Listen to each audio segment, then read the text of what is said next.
Welcome to the 46th episode of the Friday Nightmares podcast. This episode, we will be talking about retail horror in honor of the sacred holiday of Black Friday, and that is Cyber Monday, that both Canadians and Americans celebrate, because I'm super tired of hearing Americans talk about Thanksgiving. Hashtag over it. Guys, just put up the fact that people like fucking Christmas trees up, okay? Like, no, we're all colonizers anyway. I refuse to accept the fact that there are Christmas trees and up that's yet. For you, Luke Dickinson. Luke Dickinson knows what's going on. Lucas Dickinson knows what's going on. Anyway, I am, as I said, one half of your hosting team, Heather Powell. I don't know if I already said this already, but coming to you from Waterdown, Ontario, Canada. And with me, as always, is my American counterpart, Mr. Smokeshow Crawford, coming to you from the town of Swartz Creek, in the county of Genesee, in the state of Michigan, in the United States of America, in the North American continent, in the Western Hemisphere, on the planet Earth, in the Milky Way galaxy, fully vaxxed, waxed, and ready to climax. And if you can, please get me wet, feed me after midnight, and please give me all that stuffing up my bum bum. That's what Scott looks forward to on Thanksgiving. Really good, Scott. Now Scott knows this. I think tomorrow will be our official 2 years that Scott and I started talking. And yeah. So I talked to Scott because Scott's such a polite dude that he would never like approach anyone, let alone a random female, right? Yes. And I didn't realize, so thanks to Lacey Lou, because I think my opener to him was like, hey, you write for pop horror. Do you know Lacey? But I think I called her Lucy. Yep, you did. Right? Which is ironic because on our latest Slumber Party Massacre intro, our guest intro person called her Lucy. Did they really? Yeah. So she hates it so much. Yeah, apparently. I'm going to tell her that I called her Lucy, and she'll hate me more than she already does at times for my taste and disagreements with her. But yeah, I can't believe y'all.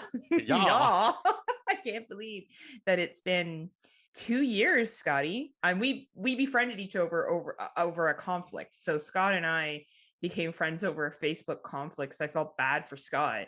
Yeah. Because right? I got somehow sucked into the drama that escalated out of nowhere, which I won't get into because don't want to open up old wounds. Well, and it's 2 years ago. I can barely remember what happened anyway. You probably do better than I do. I don't even remember it. I just remember Nudie being a cranky bear. That's all I remember. Like, that's really what it comes down to. So, but yeah. Anyway, cheers to us. Yeah. Happy 2 years of being awesome, right? And honestly, we started the conversation about running a podcast together around the time I came out to visit you, and that anniversary is coming up. It wasn't long after we connected that I made the decision to go visit Scott. That's back when you could travel without a COVID test, Scott. Yeah, right. And what is that like? Pre-COVID-19 times, though. I miss those days. The exciting thing is, for all my Canadian friends and listeners that are out there, you can now travel to the United States for under 72 hours and come back without having to get a COVID test to Canada. So this has opened up the doors for me to visit Scott as well as Brandon Orlick. I'm planning on visiting both of those two in the new year. It's been too long. Well, Scott's easier. He's a drive. Brandon, I could drive to see Brandon. Well, yeah, that too, right? I could drive to see Brandon, but it's like a 7-8 hour drive. Like if you and I were doing it together, that would probably be one thing. Like but even for you, it's not close because you would have to. Like 12 hours. Like it's way further for you than it is for me. So I'll probably just fly out of Toronto to Newark, and hope that he picks me up from the airport. Right. Who knows? He may just leave you stranded at the airport. Who knows? The plan loosely is to go out there for Monster Mania in March. Throwing these terms around like easy and loose, man, you're just getting me all riled up over here. I know, right? And then for Scotty, like it's a 3-4 hour drive. So for Scott and I to see each other, it's not nearly as, well, it's special, but it's not as big of a struggle. You know, you have to get into a car and drive. It's, you know, it's a drive, but it's not the same thing as having to book flights and you can leave in the morning. I'm sorry. No, go ahead. You can leave in the morning and get to either of our houses by like noon if you left at like 8 in the morning. Yeah, like it's not that big of a deal. So but yeah, I'm just happy because really, like, I took for granted how easy it was to cross the border. You know, even Dave C, like if I wanted to meet up and have chicken wings with Dave C, I wasn't able to. Now I could. So Dave, I'm coming to see you for some fucking chicken wings. So I don't even know if Dave likes chicken wings. Dave, I hope you like chicken wings. Or fuck, we'll go to the strip club, Dave. Wherever you want to go, Dave, will go. I don't give a shit. I'm sure Buffalo strip clubs are the finest quality, and everyone's vaccinated, so that's all I care about. Right. And I was gonna say, Dave, you know, just if you're gonna meet up with Heather, at least get a picture with you, her, and Junior. That'd be amazing. Send it to me. I'm actually like hoping to get a selfie with Junior and put it on Pornhub. That's what I'm hoping to do. Dave, I see a Patreon exclusive coming your way. Get it, Dave? But yeah, so it will be exciting. I can actually go over and see him, which will be cool. You can come up and see him, which will be nice. You know, it's just nice to have that flexibility, even if it's for a couple of days. Unfortunately, for some of my friends that live a little bit further, I won't be able to go see them. People that live in the southern states and stuff, it's a 3-day turnaround is just too much. To do that kind of a distance, but definitely local. And that's what it's supposed to be for, right? Like if you're crossing the border for a couple of days or seeing some family and friends on the other side of the border, you shouldn't have to get a COVID test, right? So right, and it's right around the holidays. So well, yeah, for Black Friday shopping, because let me tell you, fucking Canadians love going over and spending their hard-earned bird money on American goods and bringing it back. So that's also why we did retail horror, because we're like, well, Black Friday is coming up and like, that's scary. It's a scary fucking holiday. So what's better for horror than that? But I guess sorry, go ahead. I'll say, speaking of Black Friday, might as well just say it right now. You know, for everyone that does do Black Friday shopping, I'm sure most of the people that are listening are not the people this is aimed towards, but respect the workers that are doing retail work on Black Friday. Those poor people are putting up with a lot. Now they're putting up with a lot all the time, but not even counting Black Friday, which is freaking insane. And there are just too many assholes out there. So yeah, I feel like you know that's me. I just go over and tell people that I'm entitled to whatever I want. I'm a Karen, Heather. You're a Karen. I am. I totally run into. You know, it's funny. I just went this afternoon to the weed shop. So weed is legal in Canada, all over Canada. So we have distributors that you just walk in and buy it like you're buying a pack of cigarettes.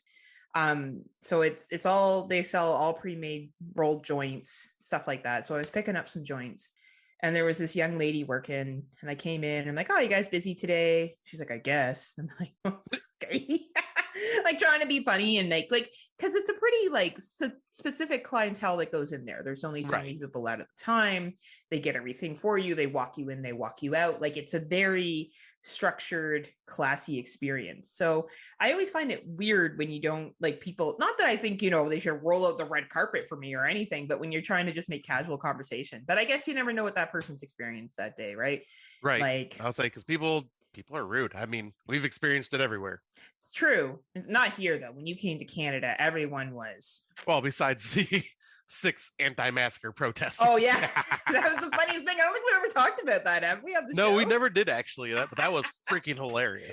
So anyway, Scott said to Scott, like obviously we have people that are anti-mask and anti-vax in Canada. By no stance am I going to sit here and say we're not. It's just I haven't seen it. I haven't seen any protests. I haven't seen anyone get into like a kerfuffle at a store because they had to put on a mask. I haven't seen any of that shit. So anyway, Scotty and I are out in Niagara Falls. And this was just before the recent bill was passed that you had to be vaccinated to go to restaurants, sporting events. Like I think it was the weekend before, right? Yeah. And we're coming out of the wax museum and these 6 people, like 2 signs. And they're like, so this is some guy that's going into the wax. I wish it had been Scott and I. Like, I wish this dude had said it to me, but he didn't. I wasn't there in time. And he was like, how do you feel just being a sheep and putting a mask on? Because I would have turned around and be like, bah, I'm going to enjoy the wax museum. I'd be like, I'm American, so I'm going to enjoy my freedom. It would have been like, oh man, maybe those 2 people will join our protests. They're super weird.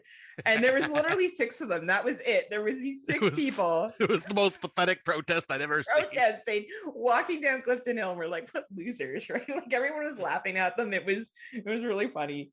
That was great. And I'm sure they upset some people, right? Because no one likes to see that. But I think people, like, it's your right to protest. Sure, knock your socks off. But do you honestly think your little 6-person protest, anyone's looking at being like, oh man, these guys, they fucking get it. Like they especially the fact that it's a touristy area, so it's going to be from like a lot of Americans who are coming from a country that, where masks are, not really a thing anymore.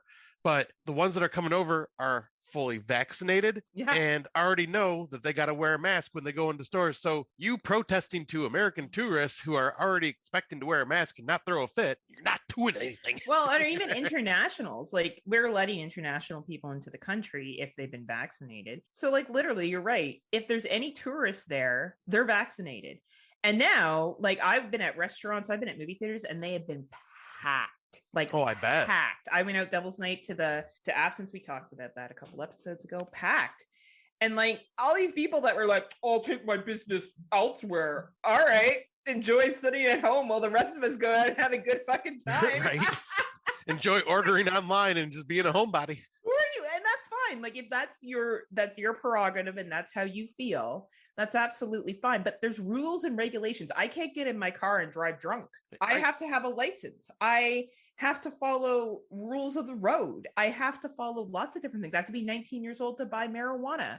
They have to escort me in and escort me out. I'm not like, well, it's my right to buy weed and I should just be able to grab whatever package I want from the shelf. Where's my freedom at? What the fuck? You know what I mean? Like, I don't walk into the LCBO, which is our liquor store, and be like, what do you mean I need to wear a shirt and I can't have my boobies hanging out? Like, you know what I mean? Like, what do you mean I need to wear shoes and I can't run around like it's the fucking Flintstones? Like, I just don't get where, like, you have choices. You make choices every day. Yep.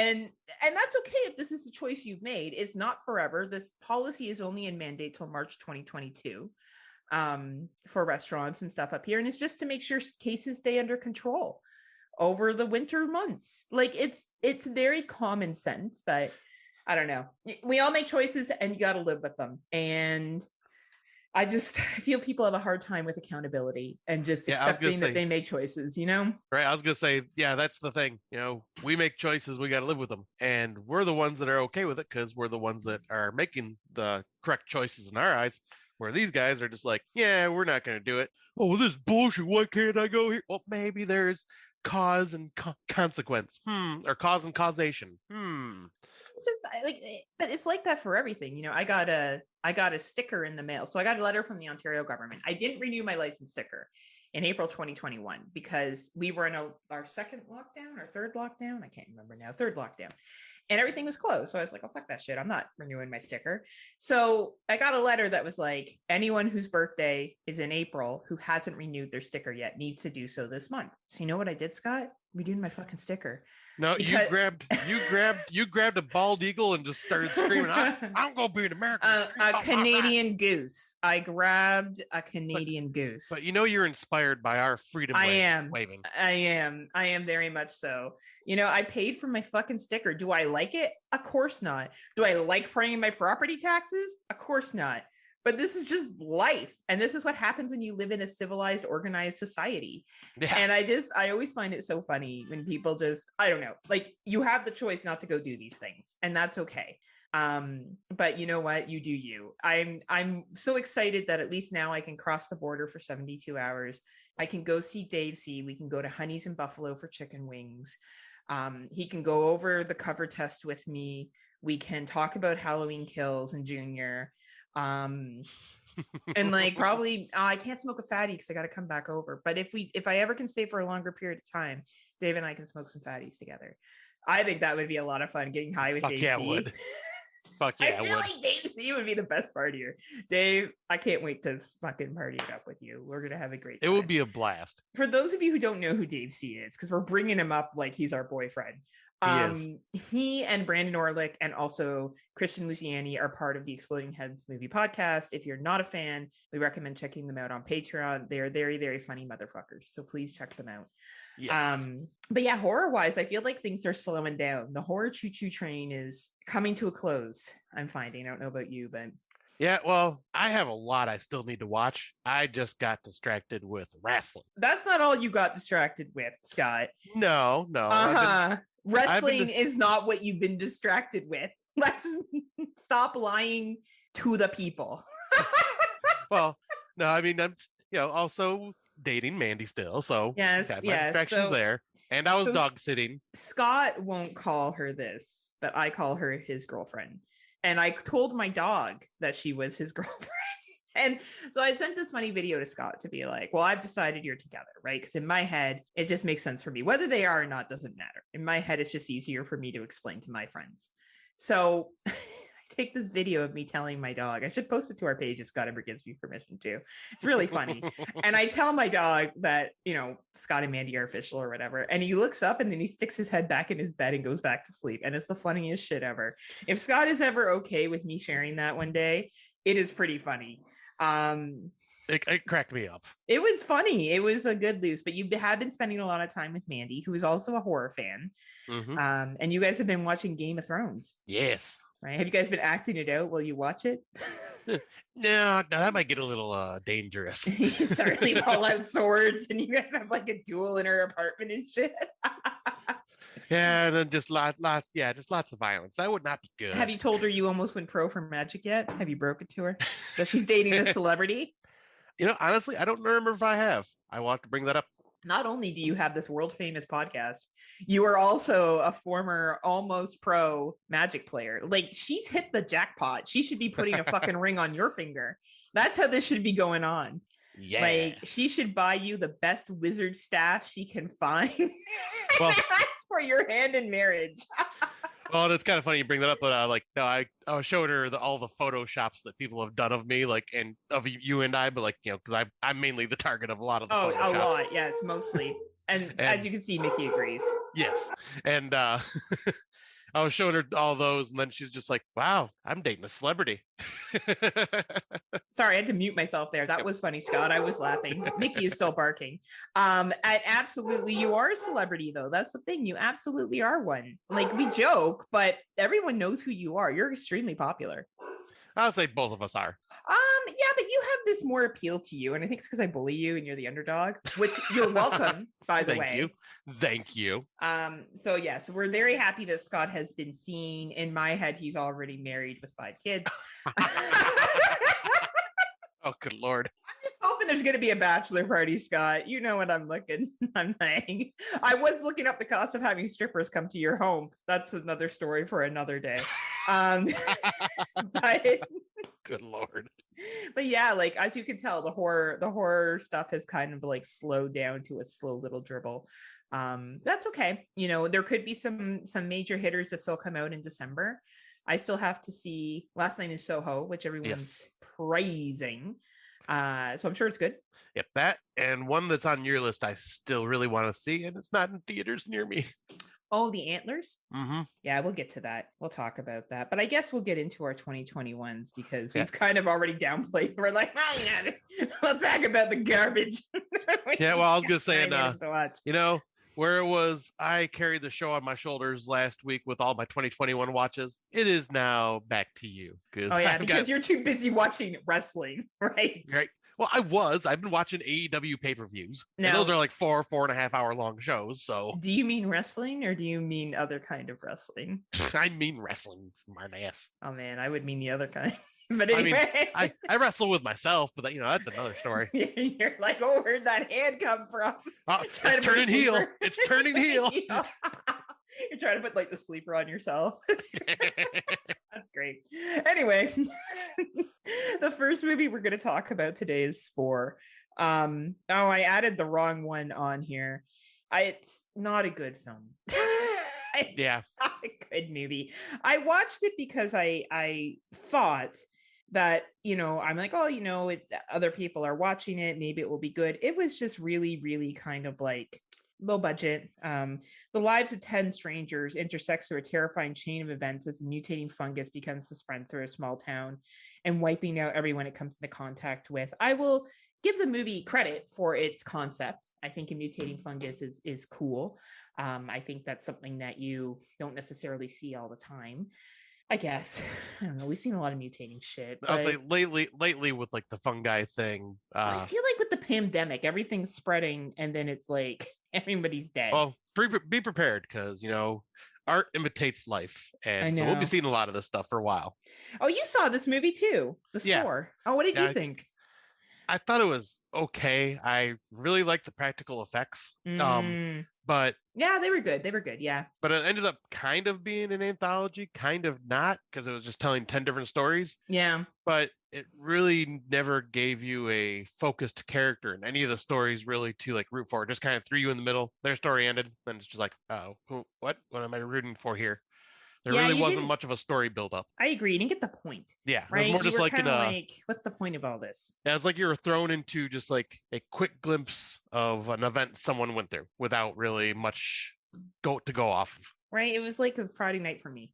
Yeah, pretty much. You jump in the middle of Heather already halfway drunk. Yeah. You're not going to have the context. No, you're not. You're going to just get that, me talking nonsense about something. Booyah. Booyah. That's true.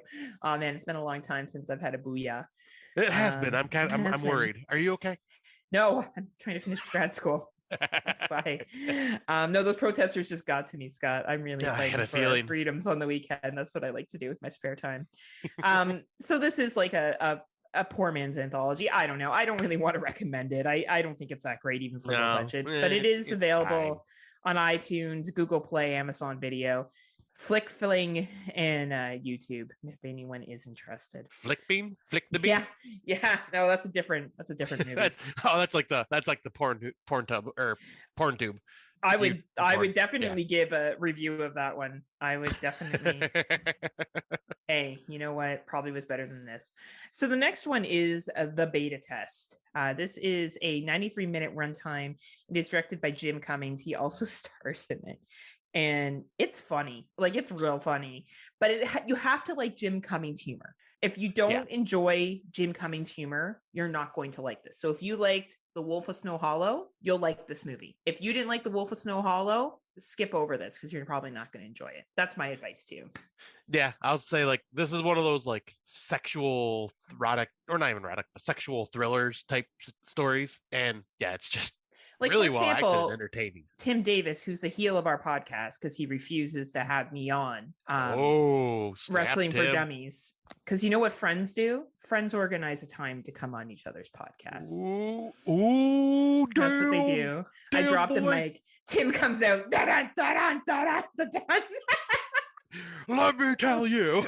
Right, it'd be great. I would love to do promo shit with Horror for Dummies, and we just shoot promos on each other. I would love that. He gave it 2.5 stars. This just shows you, like, if you want a completely different list of horror movies, listen to Horror for Dummies. Like, if you think the opposite of Scott and I, you will love the Horror for Dummies podcast. It's pretty true. Like, very rarely do we all agree on the same thing. Very rarely. Scott has this bad boy at 4 stars. I have it at 5. Wow. Yeah, I liked it that much. I just love the humor here. It's about people being solicited for a one-night stand sexual encounter, no identities, no further contact, one-time sex. And besides hoping that will happen to me, because I would go.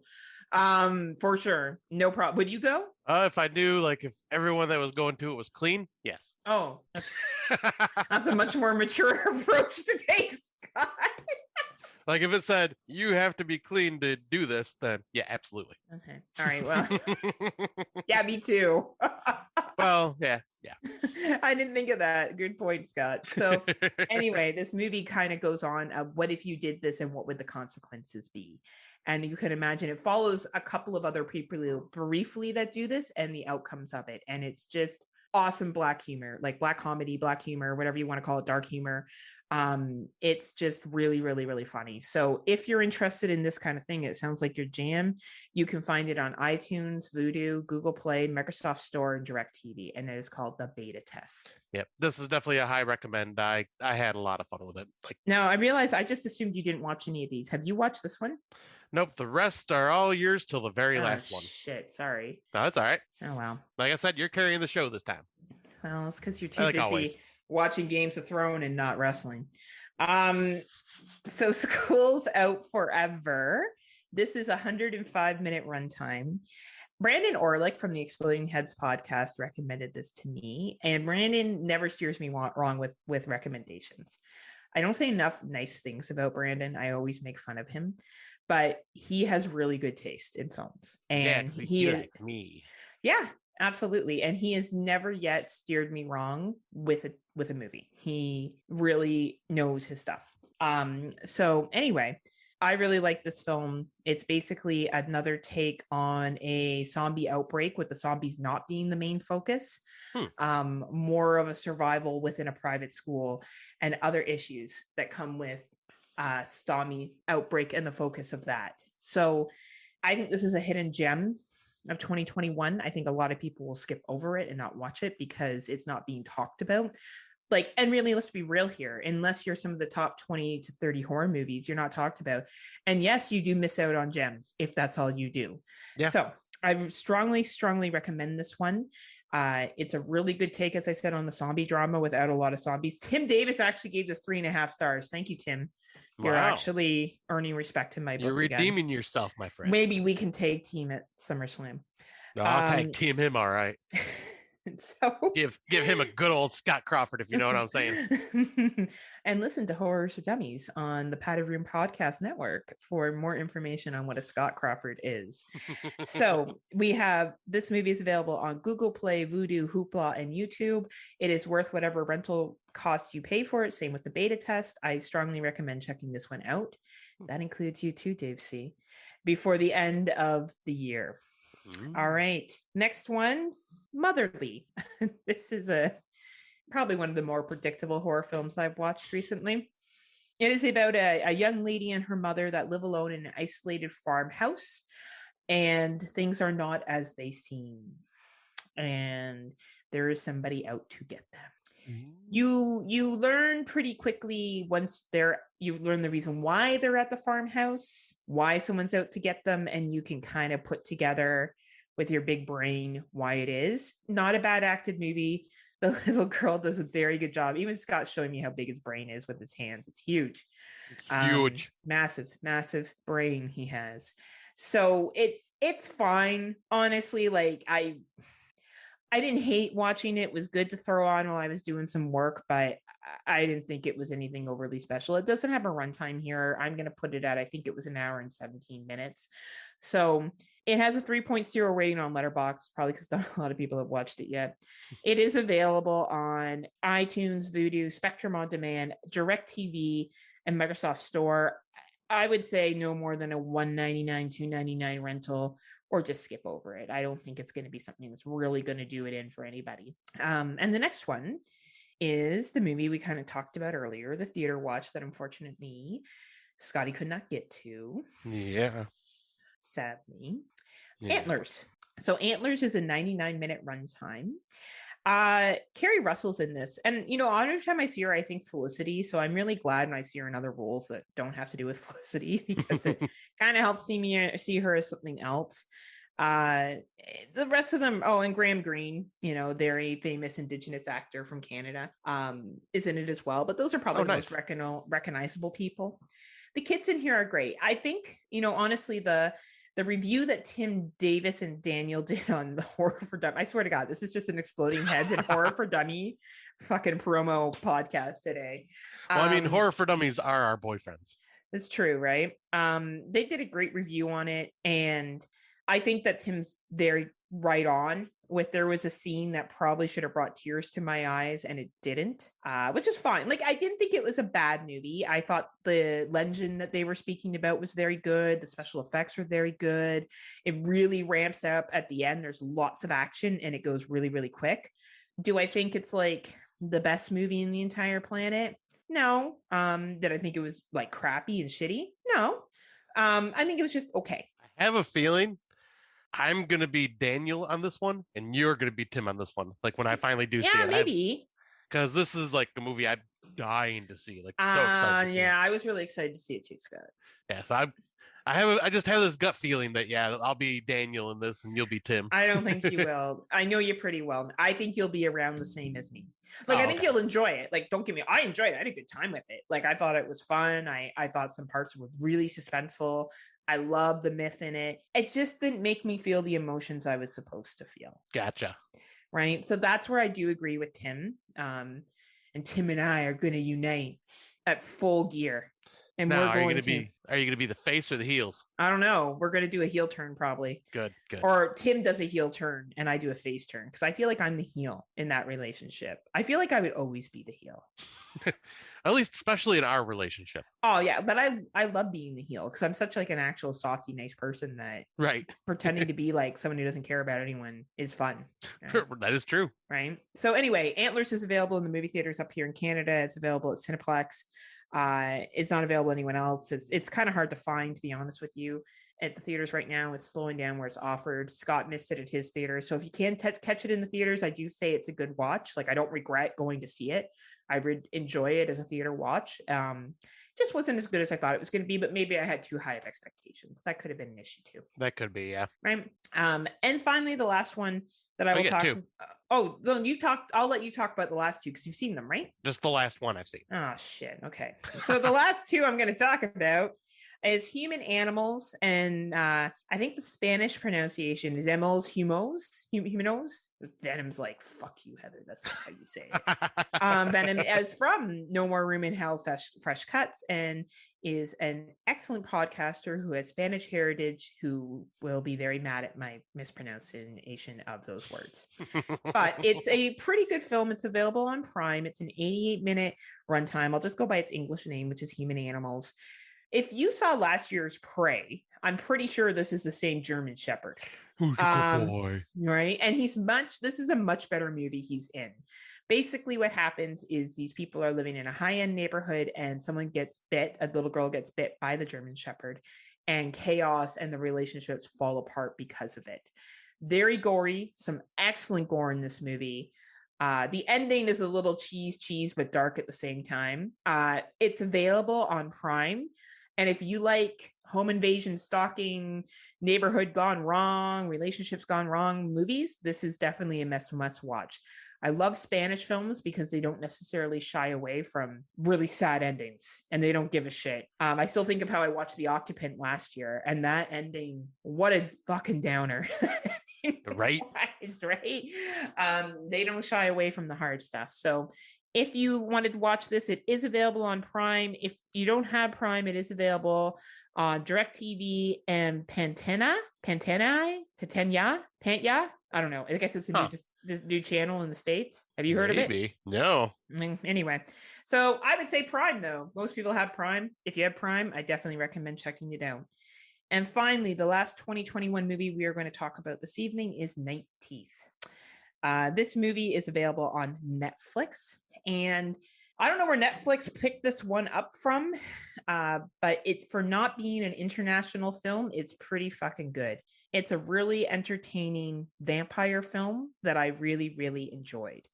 It's not doing anything really new with the vampire genre. You're not going to watch this and be like, oh man, what a new and interesting, deep concept on vampires. And it's vampires, by the way, within the first 30 seconds. They tell you. So I'm not giving spoilers away. They're like, we're vampires and we live in LA. Like, that's the opening statement. So you know what the dealio is. But you don't know what the characters' relationships are. And I think it's honestly the actors, particularly the main lead, George Lenbon Jr., who plays Denny Deb Ryan, who plays Blair, and Lucy Fry, who plays Zoe, that steal the show. They are excellent. Deb Ryan's been in some other stuff before, Horse Girl, Life of the Party, a couple other kind of lower budget films. And Lucy Fry has been in The Vampire Academy, The Darkness, Bright, a couple other bigger films. Bright had Will Smith in it. So, you know, she's definitely kind of cutting her teeth in the acting field, and she's great. Like, the girls are beautiful. The main guy's actually very attractive too. He's a good looking young man. I hope to see more from him. I really enjoyed him. He was in the Spider-Man movies. Spider-Man Homecoming was one of the last movies he was in that was probably really big. So really liked him, thought he was great. I recommend checking out Nightteeth on Netflix for a free watch on Netflix at a 107-minute runtime. You can't go wrong. And now, Scotty, you were able to get through this one, and I couldn't get through the first 10 minutes. So it'll be interesting to hear your thoughts. Yeah, so this one was recommended by our good friend, Xander Kane. He said this may be in his top 10 by the end of the year. He really dug it that much. So I figured I'd give it a watch, and that is Broadcast Signal Intrusion. In the late 90s, a video archivist unearths a series of sinister pirate broadcasts and becomes obsessed with uncovering the dark conspiracy behind them. I found this just like extremely intriguing from the very beginning because, yeah, he's just kind of like, you know, just going through, listening to things, and all of a sudden, like, he sees a video of a masked person, like, wearing this creepy ass, like, mask, and, like, it's all distorted so you can't hear what it's saying, and then it cuts out and goes away. And there was only like 3 tapes like throughout like the 80s and 90s that there are 3 broadcasts that this happened, and it was like hinting at something dark that has happened, like a murder, because every time one of these things happened, a woman nearby, like where these broadcasts were coming from, got murdered. And so it just becomes like this investigative mystery with horror elements. And like, holy shit, I just thought the acting in this was really good. The story I found like super intriguing. And like when it hits that ending, it gets pretty freaking dark. Like, I'm glad I watched this one. This one I definitely recommend to a lot of people because like, you know, like Heather said, she wasn't able to get through it, but at the same time, like, I still recommend it. Give it a shot because it is kind of a different type of slow burn style horror. Right. And I could have just been not in the mood for it that day too, right? So right, that could be a possibility as well. But yeah, to give everybody an idea, I gave this a 4 out of 5 or 8 out of 10, and so did Xander. And Sanders is the only opinion we really value here. Exactly. Mine doesn't matter. It's just Sanders. Xander watches a lot of movies, so if he thought it was good, it probably, yet again, Xander came from the Cemetery Gates podcast, which you can find on SoundCloud, is excellent at picking good movies. So yes, he is. Yeah. And this movie is available on Amazon, iTunes, Google Play, Vudu, and Amazon Video. Nice. But yeah, definitely recommend it. Like, especially if it's like $3.99 rental, $4.99 rental, I'd recommend it.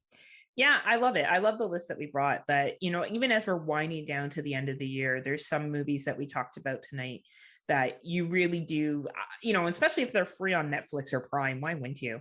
Right. You know, like, you've got nothing to lose and you're paying for the service anyway. So please get a chance, check those out. Both Scott and I had watched the Great White one that came out on Shudder, and we talked about that one a while ago. Yeah. That was a thing. That was a thing. We talked about that. So if you want to hear our you know, I'm surprised Shudder picked it up, to be honest with you. I didn't think it was good enough for Shudder, but hey.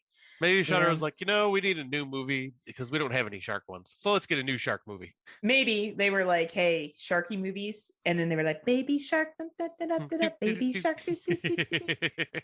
Anyway, so for older films, I just put here The House is October Built 2. 2017. I really am a big fan of the original. I actually didn't think the second was as bad as everyone made it out to be. Don't get me wrong, I didn't think it was great, but I didn't think it was horrible. It was okay. Yeah, I'll say I enjoyed it. Oh, did you? Okay, I wasn't sure if you did or not. I mean, I can see why people were pissed because it kind of like takes away from what happened in the first film because it leaves you believing that something happened, and then this one's like, nope, none of that happened. Yeah, but I didn't mind it. Like, did you honestly think they were buried alive? Right. Like, I don't know. Like, I guess like they were searching for that extreme blue skeleton stuff, and then they found it, right? Yeah. So I don't know. That was my thoughts. I enjoyed it for what it was. I do think their acting is cheesy as fuck. I understand they're not actors. They're playing themselves. I did enjoy the haunted houses though. That's why I watch those, because I love when they go on the haunted horse, like they go on this when they go on a haunted hayride and they go through like a really creepy, like one of those borderline torture shit that they go through. And I love how like no one wants them there unless they have the chick with them, which is so true. No one wants to see like four dudes get scared. No one cares, right? So I honestly, for what it was, I thought it was fine. Do I think the original's better? Absolutely, but I didn't think it was as bad as people made it out to be. Yeah, I agree. Like I thought it was a fine enough sequel. It was fun. Now, did you watch anything? I actually did. I forgot to add that to my list.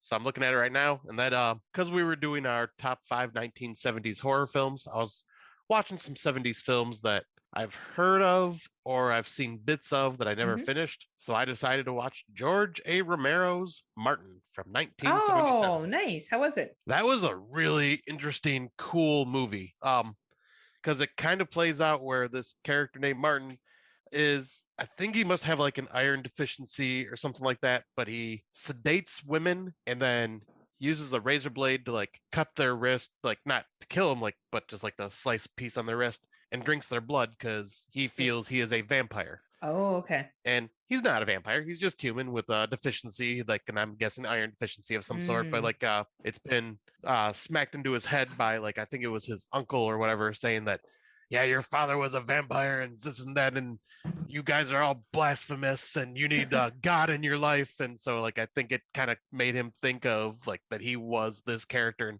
just kind of started doing that. And just a really interesting character study, like for something that I really didn't know much about, because like, even though this is like a well-known movie, I really haven't heard a lot of podcasts cover it, like at least that often. So like I don't remember a lot from when they do talk about the film. So yeah, it was nice to go into this one and watch it. And this just missed my honorable mentions list when we did our recording for the top 70s. Cool. Awesome. Yeah, definitely recommend if you haven't seen it. Awesome. Well, thanks for bringing that to the table, Scotty. Oh, you're welcome. And what we've been listening to, I beat Scott to this, Nan Boo Boo. So we've been talking about them a couple of times tonight, but Tim and Daniel from Horror for Dummies have a new podcast called Wrestling for Dummies. And usually we don't talk about non-horror stuff on our podcast or true crime, but it's our podcast and we do what we want. Whatever. We do what we want. What do we want? So this podcast, if you follow AEW or WWE, this podcast is definitely for you. They don't really go into anything about Ring of Honor or TNA or any of the lesser known or Japanese wrestling or anything like that, but they do a really good deep dive of AEW and WWE, which are, I would argue, probably the two major brands right now. I'm sure TNA is not happy about that for anyone who knows wrestling, but you know, what can you do? It just can't compete. Yeah. So AEW has really moved up a lot in the last couple of years. They have a lot of stars now. They have some great up and coming talent. And Tim and Daniel do a really great job of breaking down matches and kind of doing some sports betting on who they think will be the winner. Now, as we all know, wrestling is predetermined, but it's figuring out what makes more sense for the crowd and what makes more sense for the storylines. And they do a really good job of in-depth discussion of that. I honestly, like, as much as I love their Horror for Dummies, I actually think this is a stronger podcast for them. Wow. Yeah, I do. I think that if they ever had to make a choice, I think they should push this one. Wow, I was like, because it is a really good show. Like, they do a great job. They're great for, don't get me wrong, Horror for Dummies is awesome too. It's just there's a billion horror podcasts and there's lots of wrestling podcasts too. I just like the way they do it. They sound like two wrestling fans that aren't over like, oh, the shoots and, you know, trying to use as much fucking lingo that wrestlers use and, you know, going off about Tony Khan and Dave Meltzer and all this other shit. Like, they don't do that. They kind of just stick to, like, you know, they know it's predetermined and they know that it's story building, but they just kind of stick to talking about that and their thoughts and their opinions and their gut reactions to it.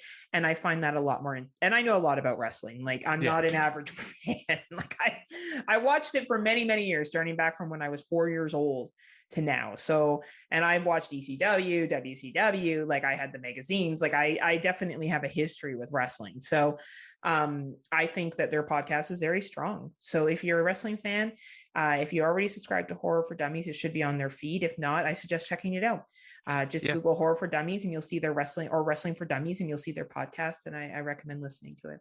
I 100% agree, because one thing I was going to add to it too is just because they are like huge fans that are just talking gut reaction and their thoughts. It's a very welcoming show to people like me who are casual wrestling fans. Like, because I don't know all the terminology and all the behind the scenes stuff. Like, I know of Tony Khan just because I've heard his name a lot, but like, yeah, I didn't know like what the shoot would be considered and all this stuff. I don't know that terminology, but like they don't make you feel excluded when you listen to it. Like you have to do research before you listen. Like it's very just easy to listen to. And if you're just a fan of like watching that, even if it's just occasionally watching the pay-per-view here and there, it's entertaining to just listen to them talk about it. Absolutely. And I think you said that perfectly. I find that some wrestling podcasts feel the need to talk down to people. Yes. And I feel like it's the insecurity with wrestling fans. I feel the same way about fucking horror fans. So, you know, I'm a big wrestling fan. I'm a big horror fan. Like, I get it. I've been called a fucking nerd and I'm a female. Okay. Like, you guys think you had it bad? You try showing up at a fucking wrestling event at 8 years old and having little boys tell you that you should be there because you're a girl. Like, I put up with shit. Right. So, you know, like it's fun. And I think sometimes people feel the need to flaunt their peacock feathers and get like, I don't know, like, look at me, I'm a wrestling fan. I know this and this and this and this. I'm so smart. And I know all this. And like, yeah, I could talk about the history of Vince McMahon too, and Triple H and, you know, the impact that had and what him marrying Stephanie has done and issues with NXT and all that other shit. Like, but to just kind of have enough where it's a good conversation that you're not talking down to people, I think is really, really important because it just allows, as you said, the casual fan to enjoy. So I'm glad you brought that up, Scott. Yep. Because I was gonna say, I love wrestling, but I'm definitely a casual. Yeah. But I will bring up the podcast that I brought to the table today, and that is from our boss himself, Mr. Bo Ransdale. This is the Dark Parade, and within the Dark Parade, he has other mini episodes. Like, I wouldn't say mini episodes, but like little kind of one-off, or not one-offs, but side projects.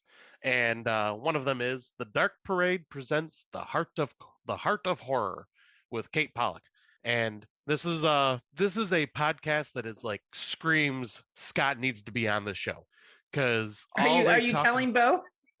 Bo, you listen to this and I demand to be on this show. Just message Bo and he'll let you on the show. You know that, right? Okay. Yeah.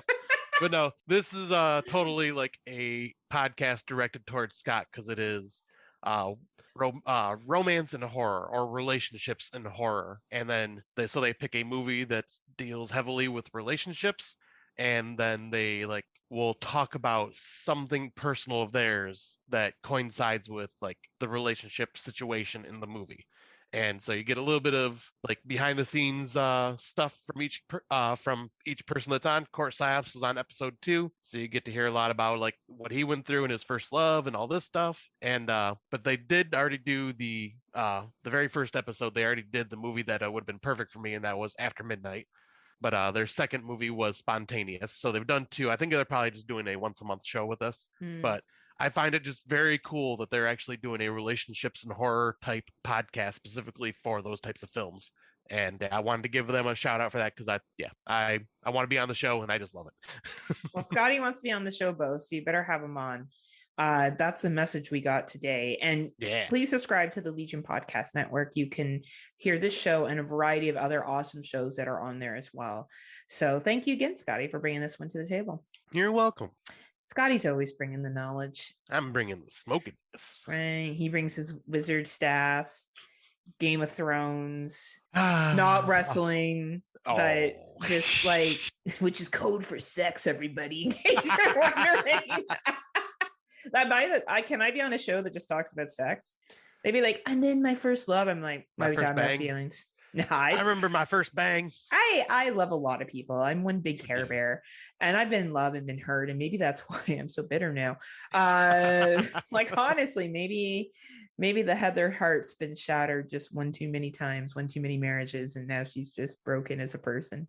On that happy note, please subscribe to the Legion Podcast Network. But no, all joking aside, it's nice to see variety and fresh faces as well coming onto the Legion Podcast Network, which is why we really encourage you to subscribe. So We will take a brief break and we will hear from one of our many Legion friends. So after these messages, we'll be right back. This'll keep you quiet. Oh, hi there. I didn't see you. You caught me cutting a new show. I'm Bo Ransdell, and I'm one of the many creators you can find on Legion Podcasts. I said quiet!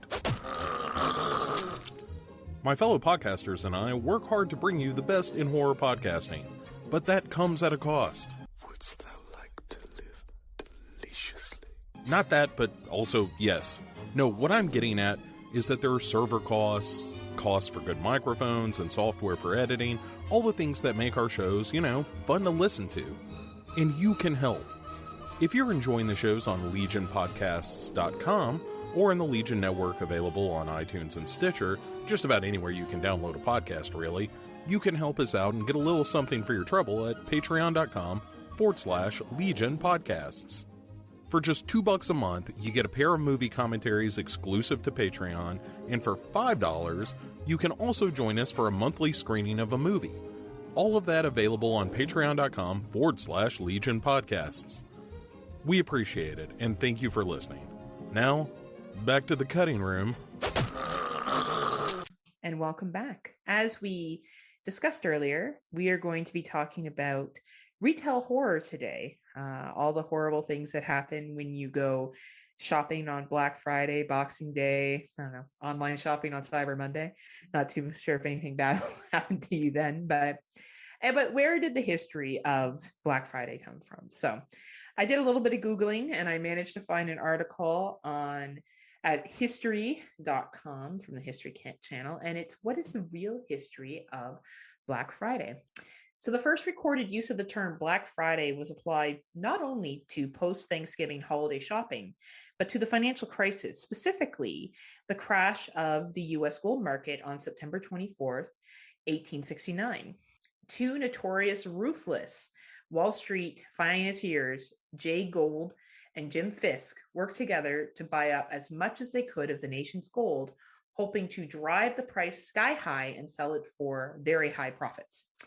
On that Friday in September, the conspiracy finally unraveled, sending the stock market into free fall and bankrupting everyone from Wall Street barons to farmers. Oh, sounds super depressing. The most commonly repeated story behind the Thanksgiving shopping relates to Black Friday's traditions links to its retailers.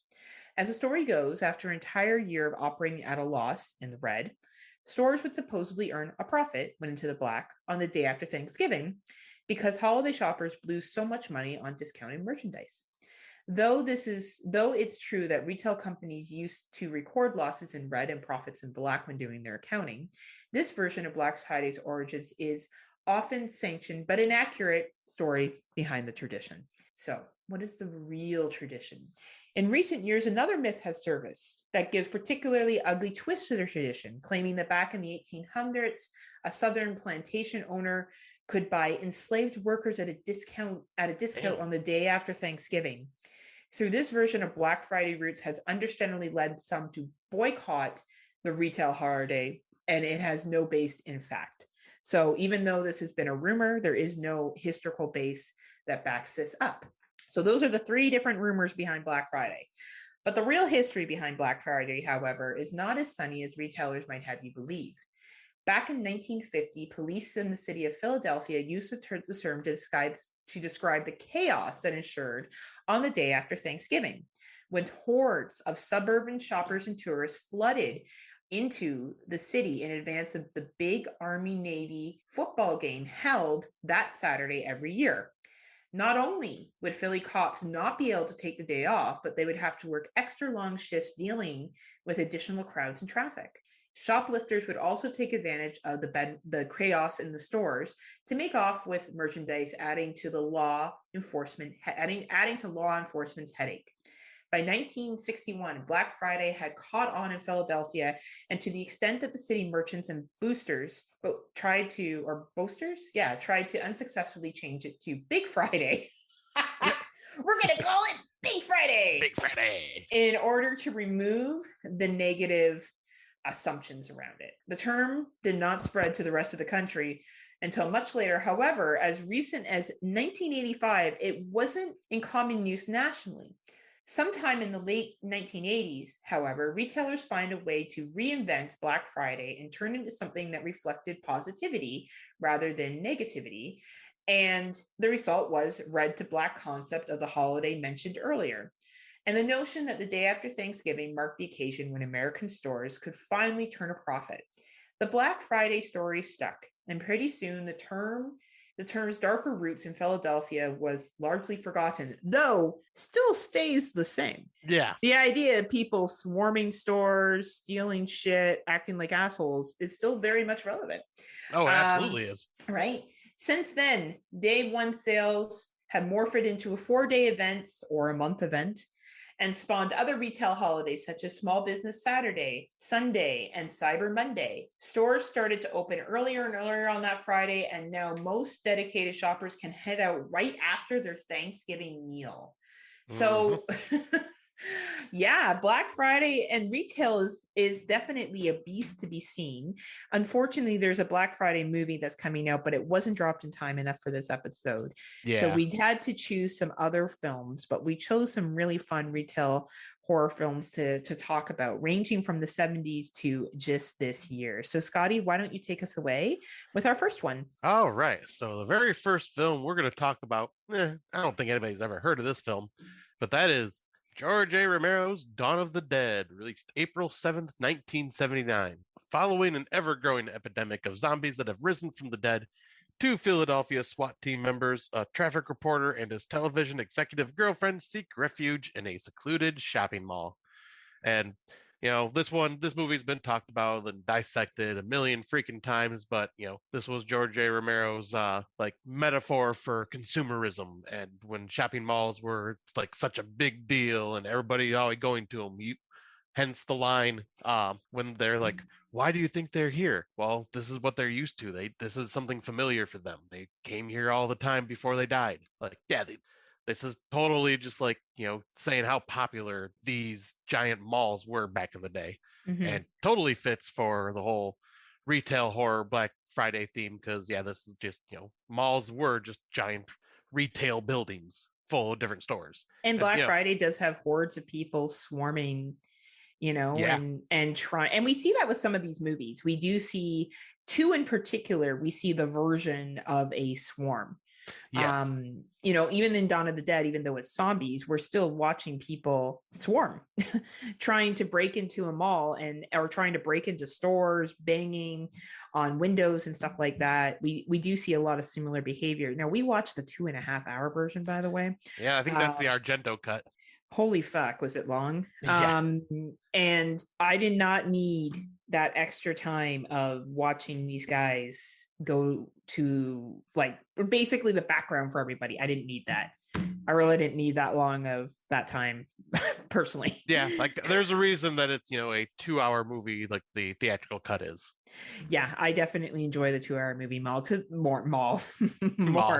Though I did find some of the lines in this cheesy. Okay, I'll be very honest. Not that I'm like retail is God, but there's one part where they're in the mall and they realize there's food, water, shelter, supplies, everything. Like, it actually makes sense to stay there. Oh, absolutely. You know what I mean? And the chick's like, "Oh, you're mesmerized by this place, and you're gonna get like, yeah, bitch, I am, because we got fucking water and food and ammo. We're low on clothing. gas with the helicopter. Like, why would we go somewhere and then have no way to defend ourselves? And no food and no water and nowhere to sleep and nothing to keep us safe." Yeah, and this is a place that has stores up the ass that have supplies that you could use for almost everyday things. Like, if I was in a zombie apocalypse and I was like, okay, my first thought would be like, where can I go that I can sleep and not be worried about being attacked? Second thought, is there food and water there? Yeah. Like, those are the basics of survival. So that's the only thing about this movie that irritated me when it comes to the retail shit of it. Because I was like, no, actually, it's pretty smart to be in a mall. Yeah. Like, no, that actually makes a lot of sense. But I did appreciate what George A. Romero was trying to do with this, and having all the stores and people kind of just wandering around and banging on stuff and going through the motions of going up and down the escalator, kind of walking around aimlessly.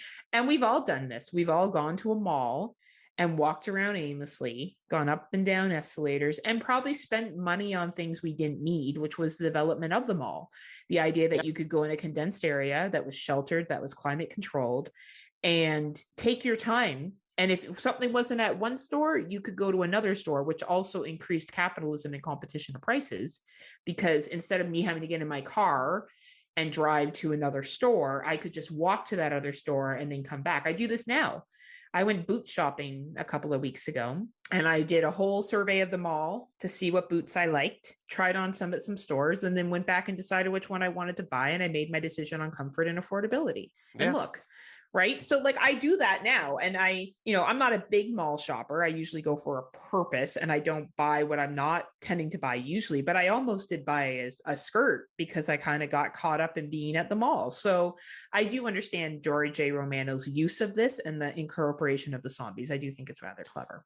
Oh yeah, it was, especially for the time, it was really freaking brilliant. And like, because like I said, malls were just becoming super popular at that time in the 70s. And like, obviously we'll be hitting more of this as we go along into the 80s, because that's when it like hit its climax. Mm-hmm. But like, yeah, like around here, as you have seen, most of the malls are not the best anymore, and they're dying out. Where, we still have the big fancy mall that we went to right after the HorrorCon, the Astronomicon, the Great Lakes Crossing Mall. That one was still huge and no closed stores or anything like that. But the one near my house is like half empty. So it's like, it's definitely a product of its time now. So like, it's interesting to go back and see like a lot of these stores and just like how like it would be an amazing place to survive. Because like even back then, and I mean, what screams America more than walking into a mall and seeing a gun store? Right. And like sporting good stuff too, right? Yeah. Like there's that scene where they go around and they try on all these different outfits, and like there's been so many things that have been based in being locked in a mall and having access to all this cool shit, because unless you have the money to afford it, you can't buy it. But in that situation, money doesn't mean anything anymore. Even when they take money out of the bank, they're like, well, I guess we'll take it just in case. But like, it doesn't really have back to normal. Right. But it doesn't really have the meaning that it used to have. And I think that where malls have progressed now is that, especially up here, we have high-end malls. So you have your malls that are kind of like, you're low, like they're lower tier stores, but then you have the stores with like Louis Vuitton, and trying to Holt Redford and Canada Goose, which is a very high brand. I know it sounds silly, but it's high brand jackets. Total Canadian. Canada right? Goose. Oh yeah, and they're like jackets are like $800 fucking dollars. What else do they have? That's Tiffany and Co. Like there's a mall that's called Yorkdale, and it's all like there's a fucking Tesla dealership in the mall. Holy crap. Like it is just a high-end, very expensive mall. And you're going there to buy brand names. That's what you're going there for. Wow. Right. So, and then there's other malls that are kind of like, oh, you got the Gaps, and, maybe you have Banana Republic. Hot Topic. Yeah, Hot Topic. Right. So like, it's really, really interesting how malls have changed. Where back in the 70s, it was just whoever could afford rent and was able to go into that space. And, you had structured hours. All the stores were open at the same time. They closed at the same time. There was, a building that was taking care of the facilities for the stores that there was responsibility for. So the store owners weren't responsible for the upkeep of the outside of their shops anymore. Like it's a very interesting concept when you really dig deep into the development of malls. There was a lot of good that came with it, but I think what this movie really did was emphasize how it can be also very claustrophobic. And you can have people that, very easily you get overwhelmed and stampeded in this mall. And even at the end, when they escape, only a few of them escape. And even when the biker gang comes in, like they just rob and pillar and take things, even though there's like, they didn't need to act like how they act. They could have just walked into the mall and took shit, but they had to go and create chaos. And like they even mentioned when the biker gang was showing up, like, oh, well, like, do you think they're dangerous? Oh yeah, they're absolutely dangerous. Look at them. They're on their bikes and basically as an army, and they have been on the road this whole entire time surviving. So like they're survivalists, these guys are, and yet they get cornered inside a mall and they all get destroyed because they're foolish. Well, and it just shows the power of capitalism, right? Is that these guys could have just kept going, and they could have been fine, but they weren't, because they continued to push through and just take, because that was the concept behind the capitalism of the mall. And that's what happened to them, right? So I do really credit George A. Romano's Dawn of the Dead here, even though I don't agree with all the messages, because I'm like, well, where else were they going to go? And like, yeah, I'd probably do the same thing and have like a whole fucking dress up session. And I can't say I would do anything differently. I don't feel bad about that either. Like, we live in a consumer society and we have capitalism as our main thing. And whether that's right or wrong or indifferent, that's the way the world functions at this point. But yeah, I do think it was really cool how they did the zombies and what they were kind of pulling in with retail behavior. Yeah, and I was gonna say, and I like that every one of these movies we picked, like the whole entire movie focuses on that retail aspect, because there's a lot of movies we could have chose that like ended up at the end, like ended up at the mall at the end or something like that. But like, no, these movies like stay in these retail buildings for like the majority of the film, which is kind of why we chose these ones specifically. Yeah, we really focused in on the shopping concept of it, which moves to Scott's girlfriend's in this movie. Oh yeah, yes. Barbara Crampton, my wife. my wife. That's who he's actually dating. That's why I can't say anything. Yes. Sorry, Ken Bates. I took her from you. But the next movie we're going to talk about is Chopping Mall from March 21st, 1986. Eight teenagers get trapped in a shopping center after hours, and 3 murderous security robots chase them. Well, they necessarily didn't get trapped in the mall. They stayed after to party and have the sexy times in the bedrooms. Sexy times. That's funny. But yeah, this has like, I can't remember the other actress's name, but she was from Night of the Comet, and then Barbara Crampton. And so like, yeah, Barbara Crampton. But anyways, Heather keeps teasing me because I always talk highly about her. But yeah, this is another one that's like totally focused on the 80s love of shopping malls. You get to see like recognizable store names like Sam Goody and like other different stores in this. And it's does the whole just because there's a mall that gets shut down at nighttime, you're going to need security. So let's get these robots that will help wander the halls and take care of any intruders. And of course, in any typical horror movie fashion, like they malfunction and start just taking out everybody. And they are just the most adorable looking robots I've ever seen. And I want one to be my friend. I think it's funny because this movie also was talking about the birth of computers and technology and the fears of what could happen, right? The automation. Yeah. Right. So it's a mix between retail and automation. And of course, the mall is developed to this, place where people come and they hang out, where your kids, they're at the mall, where they are. Well, actually, that's in the second one. They talk about that a little bit more. But this one, it's the idea of keeping the mall safe and keeping people's stuff safe so people aren't breaking into the mall and stealing stuff from stores. And, you have these robot security guards that aren't like human security guards, like they can function for long periods of time. And what I really stands out to me in this movie is how great some of these kills are. I'll be honest. Oh, yeah. I think they really do utilize the mall well. Like when he goes down to get cigarettes, the dude, and he gets killed by the robot, or when Barbara Crampton gets killed, like it's some really, like she gets lit on fire, right? Like, yeah, and it's an awesome freaking full body burn they do too. Awesome scene, right? And like they're running around up and down escalators trying to get away from these robots, and like that are somehow still catching up to them, even though they're just like these giant, like, oh my gosh, unwieldy fucking tank treaded machines. And a shout out to Dick Miller, who has a cameo yes, as the janitor, the rusty, brutal janitor that's working away. He's great. Okay, I got to do this every time Dick Miller gets brought up. Me and Tim, whenever we see him in the movie, we always go, Dick Miller. I don't know why, but it's like Dick Miller. I love it. That's awesome. Well, he's great. He really is really cool. And the creepy security guards that work there, and then like how the robots go like evil and shit. Like, anyway, it's great. Thank you. Have a great day. Oh my gosh, it's not so much about shopping because the mall is closed for majority of it. You just kind of figure out like why they're there is because the one guy's dad owns a department store and he can get away with having his friends there. But it really is kind of it just showcases technology with the mall, and a lot of cool kills and a lot of cheesy lines. And who's the main chick that ends up being the protagonist? She's the one from Night of the Comet that I can't remember her name. Allison Parks. It's Kelly.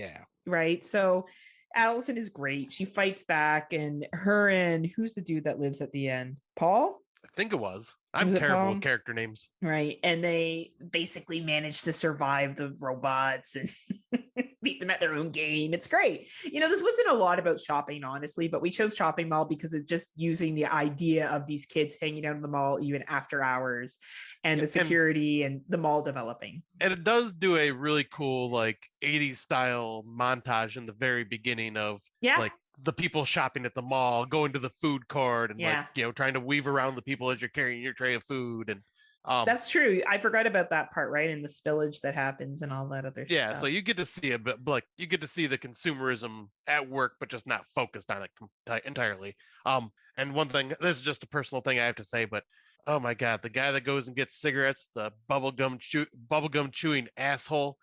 He was also Deathstalker and Deathstalker 2 that we did for It's Not Horror, okay? Oh, was he? Yep, this dude just has the most punchable face. I just want to punch him in the face so bad. Like just the way he looks, I just want to punch him in the face so bad. Scott's just a bully. That's what I am a bully. Friday Nightmares. Scott doesn't like anyone. He's just a big bully. I hate everybody. Speaking of bullies, developers are bullies. And that leads us to our next film. Good segue. All right. This is why I have you on the show. That's right. I'm the brains behind that body of yours. Yeah. Taking you to the gun show. All right. So the third movie we're going to talk about tonight is Phantom of the Mall, Eric's Revenge. Released December 1st, 1989. A masked killer stalks a waitress in a shopping mall just opened by a California mayor. This is basically Phantom of the Opera inside a shopping mall. This was a first time watch for me. I've heard of this movie. Me too. I have to say, I had fun with it. It's like a TV movie that's like not shitty. Yeah.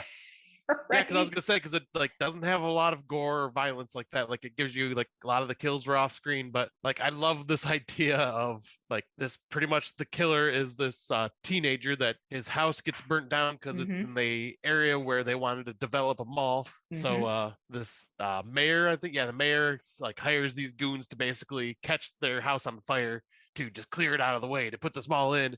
And unfortunately, the teenager was in there, catches fire. Well, now he is hiding in the bowels of the mall. Now he's the Phantom of the Mall. Yes. And I love how he breaks a mannequin face and uses just half of a mannequin face for his phantom mask, basically. Oh, it's great. It's really great. And then he just stalks the people that were involved with like him being hurt during this fire and all that. And it's just a totally fun 80s slasher. There's some great lines, like when the developer talks about, now you know where your kids are, they're at the mall, you can get everything you want at the mall, and they have a piano player in the mall. And I'm sure there were times that happened, that you would have an entertainer in the mall. I'm not doubting that at all, right? And I thought that was really cool. And then Pauly Shore's in this film. He works at an ice cream shop. And Pauly Shore is actually really clever in this. I'll be honest, he's quite likable. There's lots of parts of the mall. There's the shopping. So there's the stores. The two young ladies work as servers at a restaurant. So you see that piece of it. You see shops. Another young lady works at one of the shops. And then there's like the developer's son's just an asshole that runs around the mall and causes problems. There's an arcade. So for anyone who used to go to a mall and they would have an arcade there, and all that stuff was there to keep you there for a longer period of time. Same reason why they had movie theaters in malls, because you would have to walk through the mall to get to the movie theater. And that would force you to see things and want to shop and buy things. Same with restaurants being in the movie theater, like whatever could get a draw.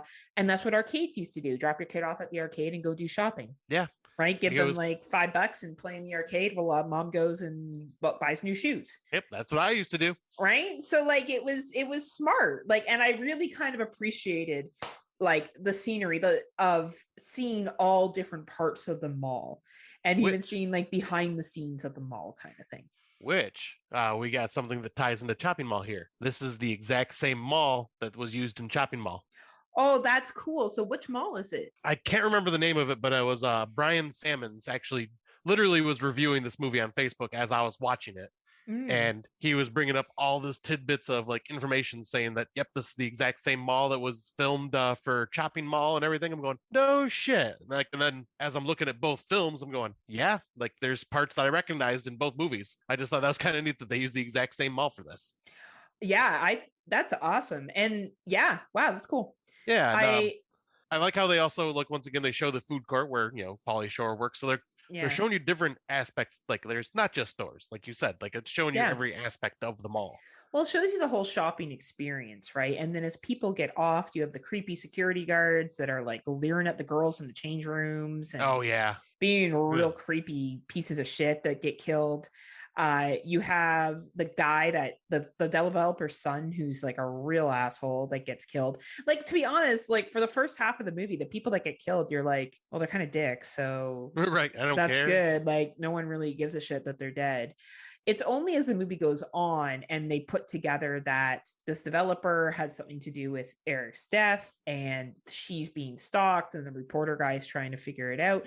Like it's a good mix with a mystery. It's more of a mystery than it is a horror, but it's entertaining. And for what seems to be like a made for TV film, I enjoyed it. I think it flows well. I think the ending is, if you've seen the Phantom of the Opera, you kind of know what the ending's going to be. Now, mind you, there was no background between the Phantom and Christine in the Phantom of the Opera. Like she was a singer that he fell in love with and shit. But like, I did like how they kind of get reunited and she's like, well, things have changed. I'm now in love with this other guy who, like, for the half of the movie, she couldn't stop talking about Eric and somehow like fell in love with this other dude, but that's fine. It's neither here nor there. I enjoyed how he kind of like freaked out and was like, no, we can live in the mall. I'm going to blow up the mall. And like, then they're trying to get people to evacuate the mall. Like it's very good when it talks about the mall becoming the mecca of everything and the anger that this young man has because he feels that this commercialism has taken his life. Yes. And his ability to live a normal life. And I think that's really what this movie captures. Oh, it does. And one thing I liked about this one, like you get a little bit of this in Dawn of the Dead, but you get a little more behind the scenes of the mall, like the basement, where he's like, and you get to see, like, since he knows the mall so well, you see him up in the rafters and stuff like that too. Yeah. Like, it shows them not just the stores and all that stuff. It's showing all over the place, which I thought was really cool. Kind of like what Dawn of the Dead does. It shows like the storage room, the aqueducts that they're crawling through and all that stuff. Like it's literally just like, yep, we're using this as this is his world. He does not leave this world. Like his world is the retail. Absolutely. No, it's a very good immersive experience. And it talks about the evils of commercialism in a different way. Each movie does, Dawn of the Dead, it's more in your face. Chopping Mall is more like commercialism and technology and look what we've created, trying to protect and, have a nice day and shit like that. That the robot says ironically as it's killing you. And then in this movie, it's like the commercialism ripped away from this young man everything that he could have for the sake of building these shops and for the mayor looking good and making money for the community and who cares about the poor people. Like it was very much like a little bit of a social context without being over the top. It was social context light. Which is fine. That's okay. So yeah, I honestly, for a first time watch, I enjoyed it too. It was a nice little like capture of Pauly Shore too when he was a bibby. Yeah, when I seen that, I was just going, "Oh my god, it's Pauly Shore! Holy shit!" Like bibby Pauly Shore. I was waiting for him to go. Do you want to wheeze the juice? Now, but, sorry, go ahead. I was gonna say, but yeah, like I do like the social commentary like of this film in there. And speaking of which. Social commentary 30 years later. We have a film that will definitely be in my top 10. Spoiler, I don't fucking care. It's awesome. And watching it a second time, mwah. This movie, mwah. I don't care what you think, Brandon. But But yeah, we will give it the start there. We will be spoiling this film, but the film we are talking about is Slaxx. Released September 11th, 2020 in Canada. It was released this year. I think it was on Shudder, right? Yes. Yep, it was a Shudder exclusive. So we counted it for 2021 because it had a limited release in Canada last year, because it was one of it probably only got to the theaters because they're like, oh, we got this movie. Right. COVID, and they sent it to, I couldn't even watch it around me. It was released in Toronto only. So it was very, very tough to come by. And I remember reading the synopsis and thinking this sounds dumb. So I'll let you read the synopsis. All right. So the synopsis is: a possessed pair of jeans terrorizes trapped workers at a trendy clothing store. That's it. Killer jeans. That's what we get here. Surprisingly enough, a movie about killer jeans that works wonderfully and has a good message. Yeah. Little did I expect. And I think for Canadians watching this who are aware of the company Roots, this is definitely, I remember talking to Christian after he watched this and he was like, yeah, I really enjoyed it. I'm like, did you think it was a dig at Roots? He's like, I didn't till you said that, but yeah, now I do. Roots is a very popular Canadian chain. It boasts things like that it's a fair trade company and that it comes and builds stuff straight from cotton, the finest cotton. And the fair trade and treats its employees well, and it's very expensive and has a lot of sweatpants and a lot of neutral color shit. Notice the theme Slaxx in this movie, and the Slaxx film. I think the company's called the Canadian Cotton. What is it? The Canadian Cotton something or other. Yeah, so all I remember is CCC is what they always call it. CCC is what they call themselves, and it starts off not in a mall. It starts off in some cotton fields in India. And we see a young lady picking cotton, and it kind of goes from there. And even the opening of this, going into this fucking trendy store, it's the Canadian Cotton Clothers. That's what it's called. That's what it was. Right? And I was going to say, and don't forget when we're talking about in India with the cotton fields, it was an experimental cotton field. Yes, an experimental because of the finest cotton. Yes. And this is just like every single fucking it was also making fun of Lululemon with this is a lifestyle. Yeah. And this young girl goes to work at this place, and it is, if you've ever worked in retail, this movie is for you. The other movies were cute for nostalgia of what it's like to work in retail and being in a mall and all the fun things you have with your friends. This one was real talk of yes. how shady retail is, and how even the employee theft signs hurt being posted fucking everywhere. I don't know if you've ever worked retail, Scott. I worked for a Canadian company called Reitmans, and it was like that. Literally you would go into the bathroom and it said theft hurts, and it had a banner on the mirrors. Was like that completely. So what I really like about this film is it's based upon the opening night before Monday Madness, which is, making fun of Midnight Madness, right? Yeah. And these new jeans have come in, and they're the shapeshifters, and they're supposed to make your body look hotter than ever before. And this young lady comes, she wants to get a job there. She's trying to fit in. She has to buy the clothing, which costs her an exorbitant amount of money, which talk about capitalism.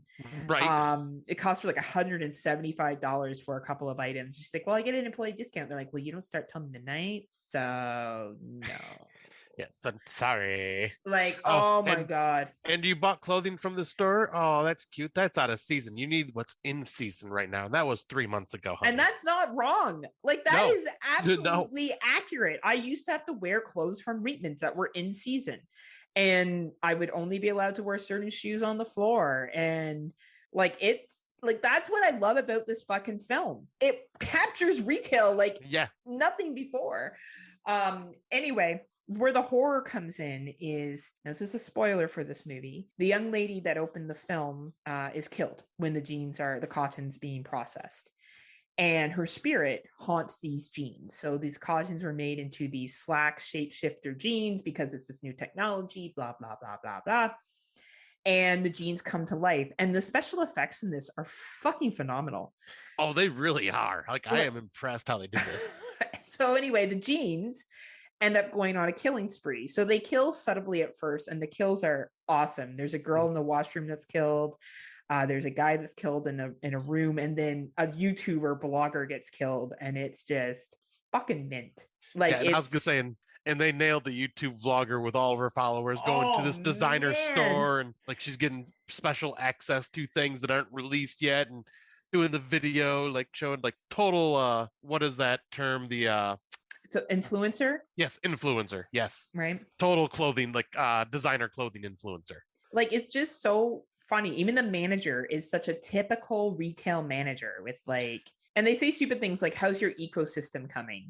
Like for when there's like staging stuff. Like, it's just a movie that you got to see because it captures the current day of retail where they basically put bow tie on poo. They're like, well, it's capitalism, but it's capitalism you can feel okay about because we do fair trade and we call our people like partners or shareholders or whatever their names are, which is also a dig at Starbucks. Mm-hmm. And we make sure that, you know, everyone is treated fairly and we have ecosystems and we're building a better tomorrow today. So you can feel good about shopping here. It really plays into the whole Whole Foods mentality, Roots mentality, Starbucks with their fair trade coffee. And as the movie goes on, you realize that you don't really know if something's fair trade or not, because you find out that the young lady who was killed was 13 years old, which means they were engaging in child labor. Yep. And the store manager's like, we have no idea. We have subcontractors. So as everything gets exposed, the dirty underseat of retail is coming out. But there's even some comments about body image in here that is actually really interesting as well. Oh yeah, right. Like, there's some saying, subtle things. I had my 20 calories today. I can't eat anymore if I want to fit into these jeans. And just like total body image stuff. Well, even when the manager goes, oh, it's so shame that like this girl's mutilated by these jeans. These jeans basically ripped her from the inside out. And he's like, body image is such a killer, you know, and the new girl's like, what the fuck are you talking about? I can't believe this is the same girl from Killer Prom. Just so we're clear, it's the same actress that was in Killer Prom. So shows that she can act, that it wasn't her, it was Killer Prom. Yeah. And the ending scene of this, where we're just going to jump ahead from some awesome kills that happen and some really great dialogue, is the girl that was killed, Kira, was going to tell her story, and then the manager fucks it up by being a dick. And she's possessed all the genes, and people are banging at the door trying to get in. And our main character, which is totally typical of Black Friday. Totally. And that's why I'm really glad we're ending with this film. Yeah. Because this is what Black Friday's become. You know, we moved away from the happy feel good malls. Like, it's kind of gone back to the Dawn of the Dead mentality, only more vicious. Yes. And, you know, she's begging Kira, this will not bring justice, Kira, don't do this. And she tries to stop. So there's an alarm that sets the doors off to open. And she's trying to hold the doors and stop people. And she gets stampeded to death. Yeah. And so that happens. Yeah, it does. Right? Like, that was horror imitating life, imitating horror. Yeah, and it's just so sad that for material possessions. Right. And you know, the ending scene, yet again, spoilers here, you see the main character bleeding out by the head, dying slowly, watching the carnage, because the moment these people come into the store, it's mass murder. Yeah, like the whole place just gets coated in red. And it really sends a very well done message of consumerism that I don't think we've seen since Dawn of the Dead, about how we try to transfer things to this fair trade, organic, right thing. I buy from this company. And I think the reality is, when you're buying from big corporations, you're not necessarily supporting what they say you're supporting. Right. And how would you know? And how would you know? Like, honestly, am I really going to go to Starbucks head office and be like, show me a map of the organic coffee fields that you pick these beans from? Right. And I want to see that you're paying your farmers equitably. I'm not going to get that information. And I'm not trying to be a martyr for small businesses here. But if I go to a small business and I purchase a coffee, I don't know if they're getting their beans ethically sourced either. But I know that money's going back into that business and those people to support them.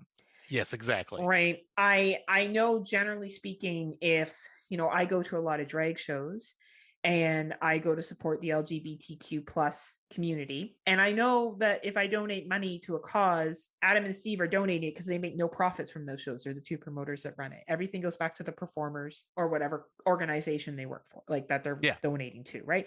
And I'm not being like, oh, look at me, I'm so ethical. I don't think I am either. Like, I buy from Starbucks. Like, let's make something very fucking clear here. I wear Kate Spade. Like, I'm not by any stance sitting on my high horse and being like, oh, not me. I'm just saying I think the biggest thing is don't be fooled. Yeah, right? I was gonna say, you're obviously not the type to go, oh, look at me. No, that's the people that only shop at these types of stores. Oh, look at me, look how good I'm doing for the world. No, you're not. No. Well, you don't know if you are. Maybe Right. you are. Maybe, But if it's a giant maybe. corporation, I highly doubt it. Right? Like, it's just one of those things where it's very and corporations, that's how they make their profit, is by coming across as ethical, because that's a trendy thing to do. Back in the mall days, when malls first opened, let's have an arcade because parents can drop off their kids. And the video game manufacturers are like, fuck yeah, we can capture kids and get them in here for hours.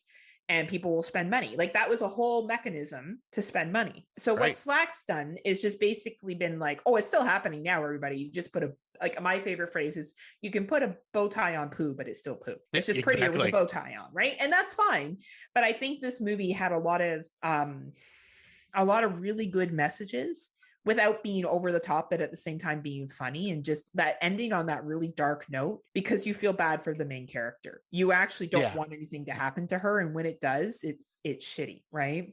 Yeah, because she's the type that is just like super excited to be there, wanting to just be a part of this company, just because of the good things she's heard them do. And when she finds out they don't, she's devastated, right? And like, no one gets out of this alive. Nobody. No. Right? But it's a small price to pay for what that company had done to people in another country, right? Yeah, exactly. Like, how many people were killed by coffee machines? Right. How many people have passed out in the fields?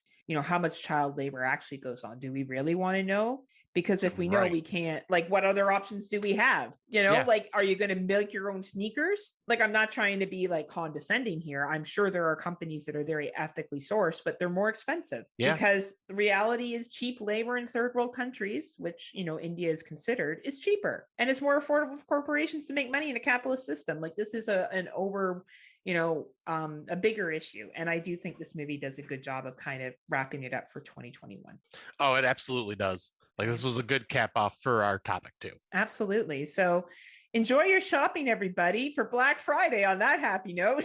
Yeah, and stay safe. Stay safe and don't trample people. And if you see a bunch of killer jeans, I don't know, avoid them. If you see some zombies, maybe don't go there. Stay away from the killer robots. Or if you do see a pair of killer jeans, I mean, they're killer for a reason. So if you're feeling frisky, try them on. I mean, they're killer. Scott's like, I was looking to get action from those jeans. I was thinking, hey. I mean, you've seen how it was slurping up blood. That's good, Scotty. That was good. That was a good one. I'm very impressed with you. Look at you go, huh? Yeah. Well, I guess we'll move over to our Out of the Dark segment. Scott's getting pretty frisky, so we better move along so he can get to other activities this evening. Good Lord. His D&D, everybody. That's what he's getting. And magic. He's going to go do some fireballs. Fireball. I am the wizard. You know who you are? You're that kid from Nightmare on Elm Street 3. Oh, hell yeah, I am. You are. Damn I'm right. the chick that dies of heroin overdose. That's who I want to be. Yeah, I'm beautiful and bad. That would be something I would say. Anyway, we're just going to finish off on our 2021 must-watches, because we have something very special planned for our next episodes in December. A Christmas gift or holiday celebration, or whatever it is that you celebrate, that Scott and I will be giving to you. But first, my 2021 must-watch list, I won't give too much away about the movies. I'll just say why I think you should watch them, is The Beta Test. If you haven't had a chance to see this one yet, I already talked about it earlier, please do. Werewolves Within, awesome horror comedy, very funny, available on Shudder.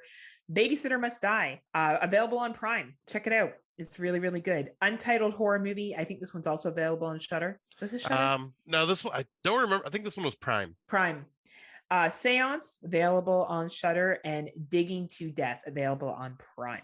All of these movies I recommend checking out. I think, Untitled Horror Movie and Werewolves Within are hilarious. So is The Beta Test. And I just really enjoyed the concept behind Babysitter Must Die, Seance, and Digging to Death.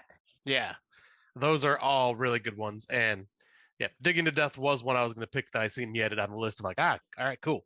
But yeah, And Werewolves Within, I have to say, unexpected how entertaining that was. Oh man, I love that movie. I don't know if you liked it as much as I did, but I really liked it. Oh, I really loved it. Like, oh, did you? Okay, I couldn't remember. And it's based off a video game, so it made me even more shocked how well it was for a video game movie, because those which are is not pretty usually cool, good. right? Yeah, no, not usually. No. Yeah, so I brought 4. I have 3 written down, and I just looked up another one I wanted to talk about. But the one I'm going to talk about that's not written down is Don't Tell a Soul with Rainn Wilson. This one, we've talked about it before, but it can be found on Amazon, iTunes, Vudu, Google Play, and it's basically about a fugitive that chases after these kids and falls down a hole, and the kids trap him, and you start to see more and more stuff as it gets unveiled and everything unravels, and it goes a pretty dark route in a way. Very well done movie. Then I also came out in January this year. January, February, and it was a really good one. Wow, I didn't realize it was Same January. with The Fear of Rain. That came out early on this year too. Like, and that's why I'm glad we're doing this, because we're pulling back to stuff that came out. Mind you, we saw Seance before it got dropped on Shudder, so we were talking about it a while ago. But yeah, I'm glad we're bringing this up, because it's important that people don't miss out these bad boys. Because if you just stick to theater watches and low-hanging fruit, you're going to miss these. Yeah, exactly. Right. Like, these ones are just kind of under the radar. Yeah. Another one, Howard's Mill. This one was recommended by Brandon Orlick, and I think you also recommended it to me because he recommended it to you first. Yep. This one can be found on iTunes, Vudu, Google Play Movies, Vudu Free, and Microsoft Store.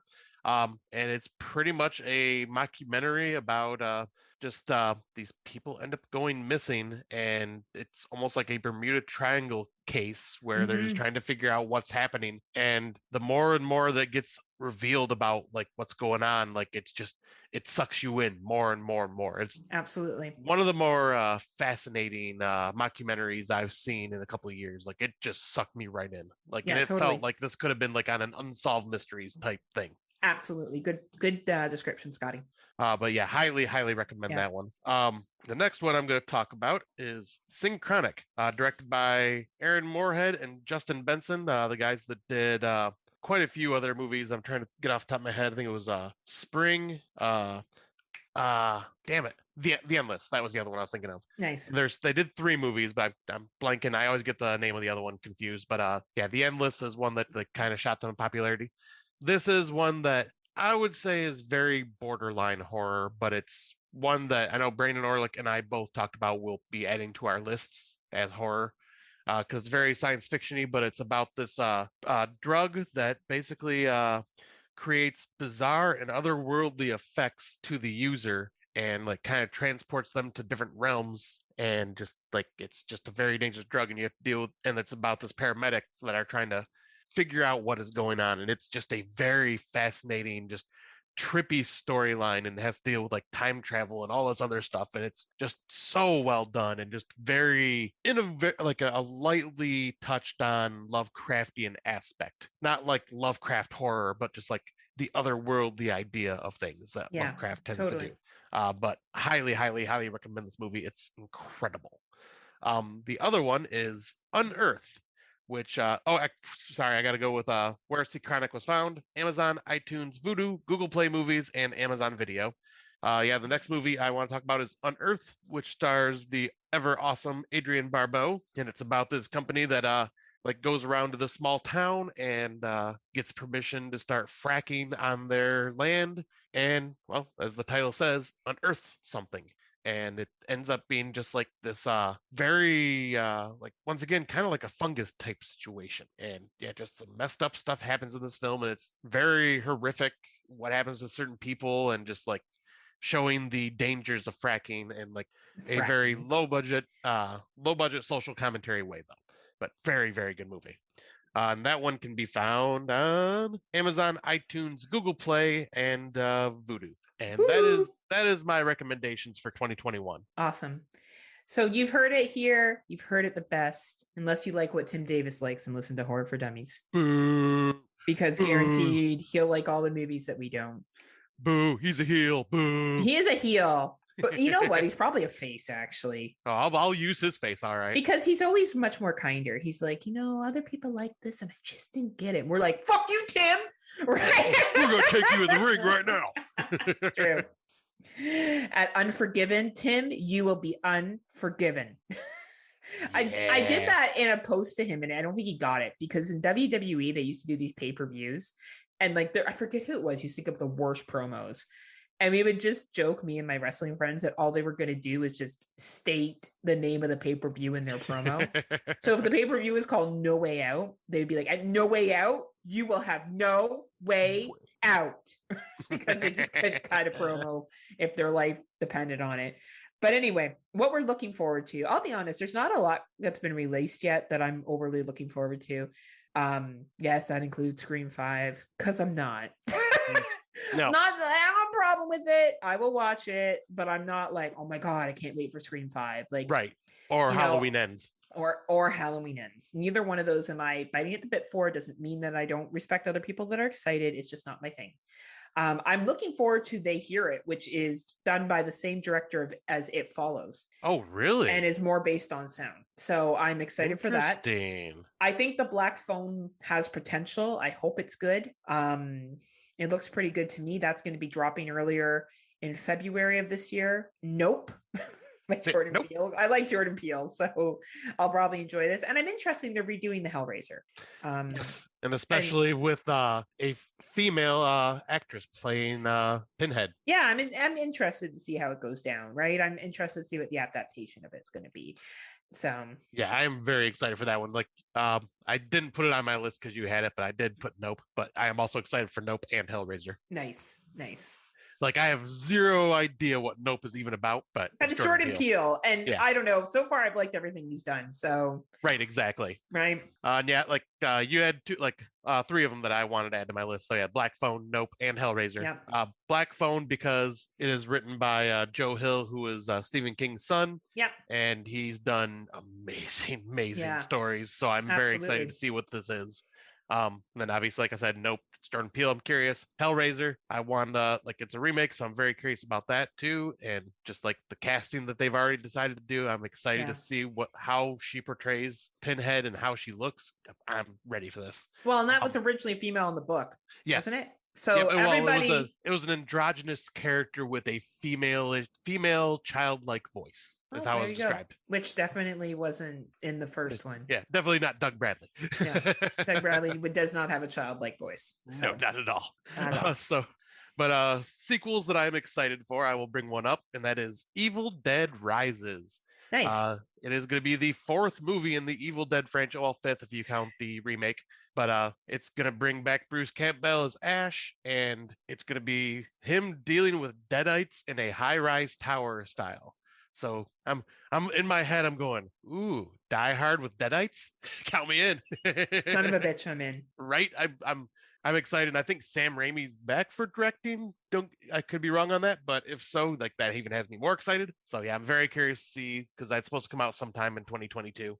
And then this one is good old Robert Eggers' next film, The Northman. Yeah.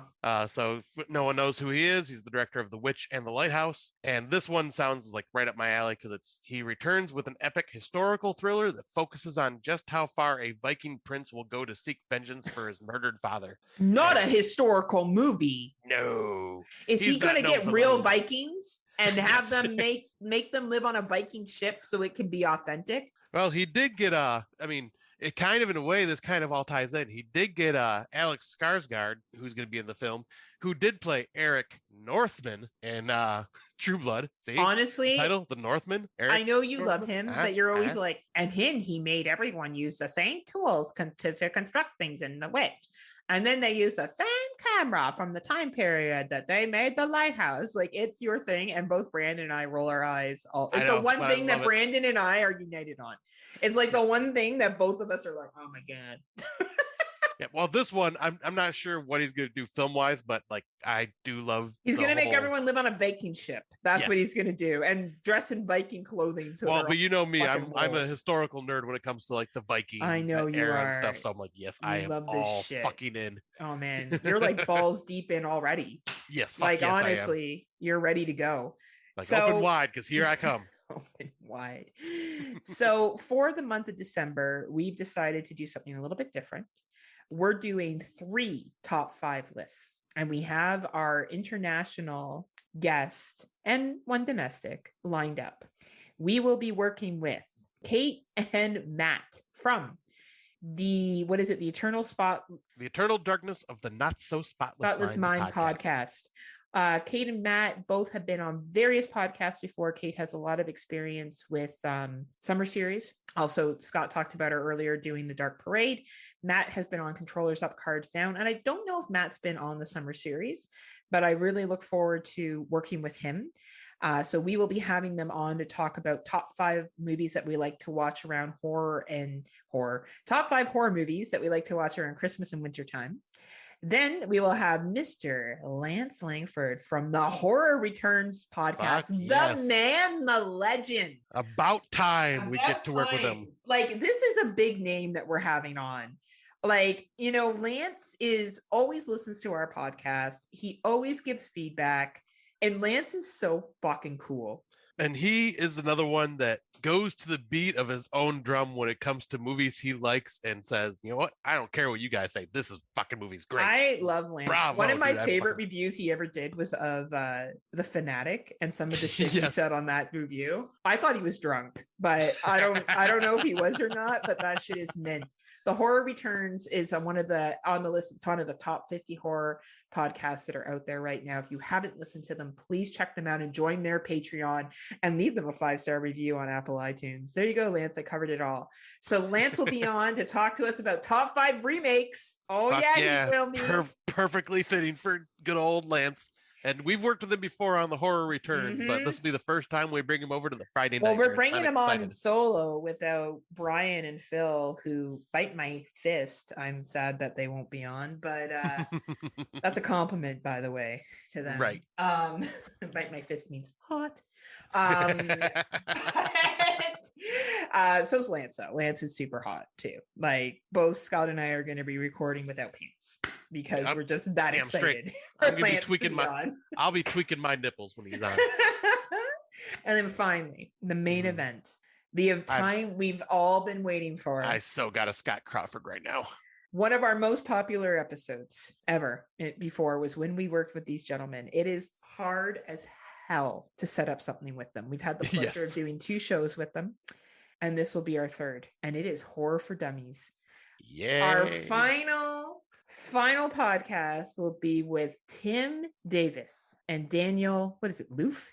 Yep, Daniel Luffy, or also known as Mushroom. From the Horror for Dummies podcast. Our boyfriends. Our favorite C words, and which they use in Australia all the time. And we are going to be covering top 5 horror comedies. So it is so much fun. It is one of those. I think Lance will be the Patreon one because, well, he's a big deal. Exactly. Like, I mean, when you have all Lance of them are a Lanford big deal, on, but Lance, let's be real, Lance is a pioneer, so we got to give that respect to him. We're very excited to work with Kate and Matt. I think we're gonna have a lot of fun with them. First time we worked with a guy girl podcast. So that will be very fun. And so it's just something a little bit different. We decided to take a break from the topics. We will be going back to the topics that you suggested come the new year, but we also have something else special planned in the new year. And we'll probably announce that because our last podcast will be with Tim and Daniel before the holidays. So we'll either announce it then or on our year-end show. Yeah, well, I was going to say, should we mention who we may have on our year-end show? I don't know if he's going to actually show up. Should we? I think we should leave that. Yeah. I have a feeling he'll.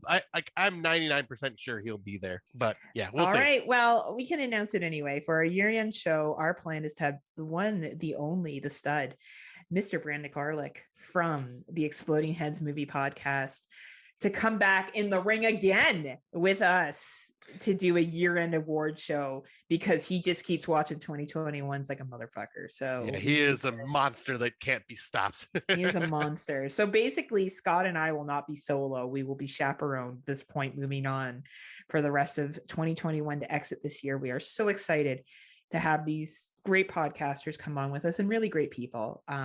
It's going to be a lot of fun. And we hope you guys enjoy listening.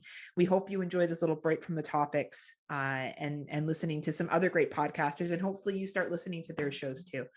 They all have a lot to offer. So they absolutely do. And they are all they all do something different. And every one of them, they're fun. Absolutely. So we can't wait. We're so excited, especially to work with the international people, because it's tough. Time zones aren't easy to figure out, especially the Aussie people. I'm looking at you, Tim, but if I did it, Tim, I don't know why you can't. Ooh, snap. Right? So yeah. Getting called out there, Tim. Getting called out. It is hard though. That is the hardest. Yeah, it's hard, all right. We're talking about Tim. I'm hard, all right. I do have a raging Scott Crawford right now. I love it. I love it. You know what? Daniel's not my boyfriend anymore. I don't want to say we kind of broke up because they all they talk about is you. So you know what? That's fine. I know where my bread is buttered, and I don't need to be rejected. So we're just friends. Oh, yeah, we're just friends. Poor I hope that hurt to hear, much like it hurt to say. Just kidding. But thank you so much as always for listening. Please, if you haven't already, head on over to the Legion Network, hit that subscribe button on any of the podcast podcast services you choose to listen through, whether it's Podcast Addict, Spotify, etc. And thank you for supporting us. We so look forward to our next couple of shows in December. And as always, we appreciate your support and listening. Scotty, is there anything else you need to say to the people? Yes, I do. So to everyone out there, to all my American friends, have a wonderful Thanksgiving. Hope it goes well. Enjoy time with your family. To everyone else out in the world, have fun and be safe during Black Friday. And thank you. Have a nice day. Unpleasant dreams. See ya.